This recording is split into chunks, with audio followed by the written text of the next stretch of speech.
E aí, pessoal? Bem-vindos a mais uma análise profunda aqui com a gente. Hoje nós temos pela frente simplesmente um dos textos mais misteriosos, intrigantes e intensamente debatidos de todas as Escrituras, o capítulo 11 do livro de Apocalipse. É um relato que, honestamente, é carregado de simbolismo, poder e uma mensagem fortíssima. Então, vamos direto ao ponto e mergulhar nessas evidências para tentar desvendar o que esse texto realmente significa. O grande enigma, a pergunta de $1 milhão que tem capturado a imaginação de estudiosos por séculos a fio, está bem aqui. Afinal, quem são essas duas testemunhas? Sabe, a gente está falando de dois profetas literais de carne e osso? Talvez figuras históricas gigantes que retornam tipo Moisés e Elias? Ou será que o texto está usando um grande símbolo para representar toda a igreja fiel ao longo da história? Bom, nós vamos destrinchar as evidências que sustentam cada uma dessas visões agora mesmo. Mas espera aí.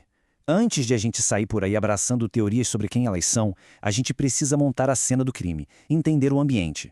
O texto começa falando de um templo sendo medido, e na linguagem bíblica, medir significa separação, preservação. Isso nos mostra que estamos entrando num período de imensa pressão e oposição maciça sobre a Cidade Santa.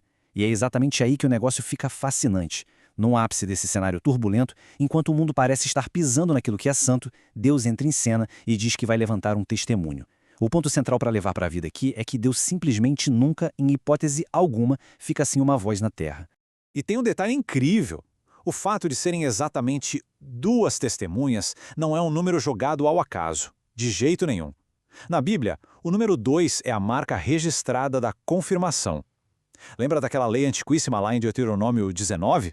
Ela diz claramente que, pela boca de 2 ou 3 testemunhas, toda palavra será confirmada. Ou seja, isso nos mostra que essas figuras não vão aparecer escondidas num porão. Elas estão ali para fazer uma confrontação legítima, pública e incontestável contra o sistema. Vamos para a primeira parte da nossa investigação: o perfil desses profetas. A nossa primeira grande pista sobre a identidade deles está, acredite se quiser, no vestuário. O texto diz que eles profetizam vestidos de pano de saco. E não, isso não é uma escolha fashion. Historicamente, vestir pano de saco grita uma coisa: arrependimento. Representa lamento, humilhação e um peso espiritual gigantesco. Isso ilustra de forma brilhante que nós não estamos lidando com celebridades religiosas atrás de likes ou aplausos, sabe? Eles são profetas raiz, trazendo uma mensagem duríssima e batendo de frente com um mundo em completa rebelião. O que nos leva à nossa segunda sessão. Seriam eles Elias e Moisés? E aí, quem poderia assumir uma responsabilidade tão absurdamente pesada? Se a gente for pela linha de interpretação literal, a gente cai em 2 suspeitos principais. E olha, as peças se encaixam que há uma beleza. O Apocalipse descreve que essas testemunhas têm o poder de fechar o céu para não chover, o que é a cara do ministério de Elias, certo? E logo depois, diz que eles podem transformar a água em sangue e ferir a terra com pragas, o que é literalmente o currículo de Moisés lá no Êxodo. As conexões históricas aqui são gigantescas. E se a gente precisar de mais uma carta na manga para fortalecer essa teoria literal, é só olhar para o Novo Testamento, no famoso evento da Transfiguração. Quando Jesus revela sua glória, adivinha quem aparece ali do lado dele conversando? Exatamente, Moisés e Elias. O fato desses 2 pesos pesados já terem feito essa aparição conjunta no passado dá uma base muito sólida para a ideia de que eles poderiam muito bem ser esses 2 profetas retornando no futuro. Mas é o outro lado da moeda. Vamos para a seção 3, o simbolismo da igreja. Tem uma ala forte de estudiosos que defende que essas 2 testemunhas não são CPFs literais, mas sim uma grande metáfora. E eles têm um bom argumento. O capítulo 11 chama essas testemunhas de castiçais. E lá no comecinho de Apocalipse, no capítulo 1, castiçais representam claramente as igrejas. Logo, a ideia é que eles simbolizam a igreja fiel resistindo na tribulação. O grande porém dessa teoria é o que vem depois na narrativa. O texto diz que eles são assassinados, os cadáveres ficam expostos no meio da rua aos olhos do público e depois ressuscitam e sobem aos céus. Cá entre nós é um nível de detalhe físico e literal que fica bem difícil de engolir apenas como uma linguagem figurada, não acha? Então, como a gente resolve esse quebra-cabeça? A visão que parece equilibrar melhor todas essas pistas aponta que estamos falando de profetas literais. Sim, 2 pessoas reais cumprindo uma missão real em um tempo muito real e caótico. Mas, ao mesmo tempo, Essas figuras literais carregam um peso espiritual enorme. O Apocalipse adora fazer isso, usar pessoas literais para simbolizar algo maior. Eles são indivíduos, claro, mas eles encarnam perfeitamente aquele testemunho inabalável que Deus mantém firme num mundo que virou as costas para ele. Para entender como eles aguentam o tranco, vamos para a seção 4, a chave de Zacarias.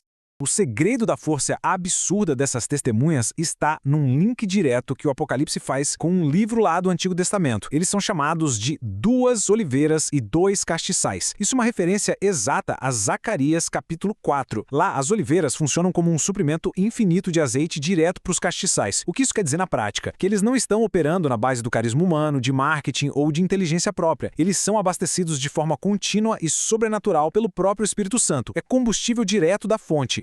E adivinha o que acontece quando você tem pessoas falando verdades divinas com uma energia inesgotável para um mundo que tapou os ouvidos? O sistema entra em colapso de ódio.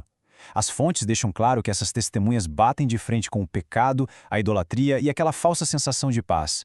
No momento em que a humanidade quer de tudo, menos ouvir a Deus, a simples existência inabalável dessas testemunhas se torna algo absolutamente insuportável para o mundo. E olha só que detalhe teológico maravilhoso a gente tira daqui. O capítulo 11 não é sobre a ausência de problemas para o povo de Deus. Pelo contrário, ele revela que Deus mantém um testemunho inegável durante a tribulação.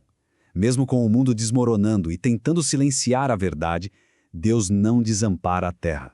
A pressão do lado de fora jamais, sob hipótese alguma, consegue calar a voz que vem de cima. O que nos leva à nossa sessão final, o chamado para hoje. Saindo um pouquinho do futuro profético e trazendo isso para a nossa realidade, qual é a grande lição? A grande sacada não é a gente virar detetive caçando a identidade secreta deles. O que importa é absorver essa verdade. O mundo pode odiar, pode fazer barulho, pode tentar sufocar, mas ele nunca vai conseguir impedir Deus de levantar porta-vozes. Deus continua todos os dias procurando pessoas que não negociam a verdade, pessoas dispostas a ficar de pé, mesmo quando a maré está totalmente contra. No final das contas, as 2 testemunhas ainda carregam muito mistério e tudo bem. Mas a mensagem cristalina que fica da nossa análise é que Deus não fica sem testemunhas. Então a pergunta mais urgente para quem está acompanhando esse estudo não é descobrir quem eles são, mas sim olhar para dentro.